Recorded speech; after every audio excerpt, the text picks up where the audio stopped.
نن سبا د ریلیشنشپ اصل مقصد دا دی چې کله مقصد وی کنه نو استاد سره بچیدنو خو باز کوي خبر سره غب شپ لګي چې دینه زما مقصد دی او دا به زما منی او دا به زما غلامي نو آی ام ناٹ یور سلیو زنه چا غلامي او نه مخکې چا غلامي کړل نه وس کوم او نه بیا کوم همیشه مې په خپل طریقه باندې ژوندۍ تیر کړل نه چا من او نه چا من ودی دا نن سبا چې کوم ریلیشنشپ بغیر مقصد څوک د چا څخه خیر نه کوي او چې دا تعلق ساتي بغیر مقصد تعلق یو څه ډیر لري لاږي نو خلک کوي کنه چې د دې به څه مقصد اجازه کالته دي د افسوس مقام د پښتنو نن سبا چې د بغیر مطلب او بغیر مقصد څوک بچا څخه خیر نه کوي چې مطلب نه پوری کی کنه و زما سره تعلق ما ساته زما د خوانه زو ته زما بد شي ته زما د شي مې سره نور تعلق ختمو هغه چې مقصد نه پوره کی تعلق سره نشه رسول نه بیا چا سره تعلق ما ساته نه خلکو ته مو خوای چې لکه زما خو منازه زما سره طبيعت نه لګي زمون کړه سره راځم او افسوس مقام د پښتنو چې موږ ذلیل کو پاغه ټیم کې کنه چې هغه زمون سره ځل لګیدل هغه د انسان سره ځل ولګي د انسان سره تعلق جوړ شي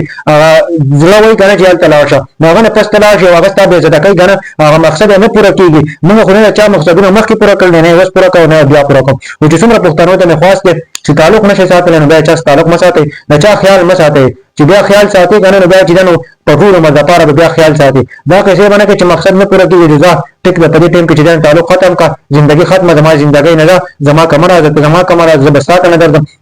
دا ډېر اسانه خبرې دي مونږ ته هم پته چې اسانه خبرې دي مونږ به هم وکړو او بل طرف ته الله له بس جواب ورکړي بل انسان ته تکلیف ورکو کنه نو الله رب العزت به هر یو خبرې تاسو کوي دا سوچ مکو وګوره ډېر غټ کاپیران تیر شوی دي فرعون او نمرود ته ګوره دومره لوی شوګه تیر شوی دي هغه الله پاک ورکړي دي پاکره دي ځکه چې په قرآن شریف کې الله پاک ویلي دي چې زمونږ چې الله پاک پیدا کړی مسلمانانه پیدا کړو موږ سخت راضي دا سوچ مکو چې بل انسان به زما غلامي چې زه سره دا هغه مني او چې یې نو ځکه استای مې زما څخه پیسې دي زما ژوندۍ بخوي دا بل انسان د بل انسان توهین کوم دا په ژوندۍ کې هم سوچ مراوله چې بل انسان به به عزت کماو چې دا ماته به سکون میراو شي یا بل انسان به عزت کوه عزت ورکون کې الله رب العزت او توعز من تشاء او تذل من تشاء عزت ورکون کې ذلت ورکون کې صرف الله رب العزت انسان هیڅ هم نشي کولای انسان څه شی دی اوس مې ویډیو کتا غاله کې چې کو دي کنه په هسپتال کې علاج کیږي هغه ټیم کې د دنیا نه رخصت شي یا له وراله هیڅ شی نه اسی اولاش پروت نو دا به څه شي کوي الله له بس جواب ورکړي کنه ځان خو چې غټي صاحب دې زمکه نشي چوک ګرځي او د کړه چې زمکه نه چوک شوی